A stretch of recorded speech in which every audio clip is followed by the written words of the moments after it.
அரக்கோணம் தொகுதியில் பணம் வெள்ளமாக பாய்வதாக அன்புமணி ராமதாஸ் தெரிவித்துள்ளார். திமுக வேட்பாளர் ஜெகத் ரட்சகனை தகுதி நீக்கம் செய்ய வேண்டும், மாவட்ட ஆட்சியர் வளர்மதியை தேர்தல் அதிகாரி பணியிலிருந்து விடுவிக்க வேண்டும் என்றும் அவர் வலியுறுத்தியுள்ளார். பாமக தலைவர் அன்புமணி ராமதாஸ் வெளியிட்டுள்ள எக்ஸ் தள பதிவில், அரக்கோணம் மக்களவைத் தொகுதியில் தோல்வி பயம் காரணமாக திமுக வேட்பாளர் ஜெகத் ரட்சகன் பணத்தை வெள்ளமாக வாரி இறைப்பதாக கூறியுள்ளார்.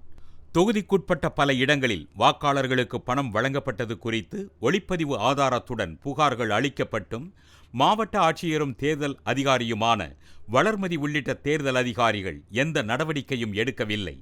தேர்தல் அதிகாரிகள் ஆளுங்கட்சியின் கைப்பாவைகளாக மாறி மோசடிக்கு துணை போவது கண்டிக்கத்தக்கது.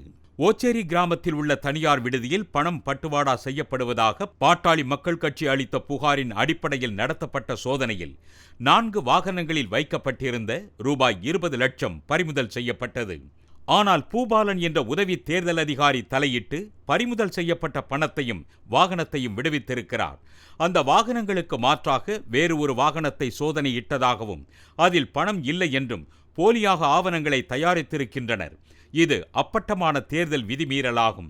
திமுகவினரால் வாக்காளர்களுக்கு பட்டுவாடா செய்யப்பட்ட பணம் ரூபாய் 34,000 இரண்டாடி கிராமத்திலும் ரூபாய் 1,08,000 காட்டரம்பாக்கம் கிராமத்திலும் கைப்பற்றப்பட்டன.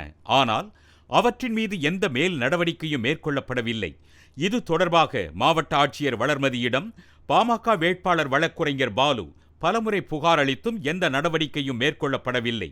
நேர்மையாகவும் சுதந்திரமாகவும் தேர்தல் நடத்தப்பட வேண்டும் என்று தேர்தல் ஆணையம் வலியுறுத்துகிறது. ஆனால் மாவட்ட தேர்தல் அதிகாரியே திமுகவினரின் தேர்தல் விதி மீறல்களுக்கு துணை போனால் தேர்தலை எவ்வாறு நியாயமாக நடத்த முடியும்? இது ஜனநாயக படுகொலைக்குத்தான் வழிவகுக்கும்.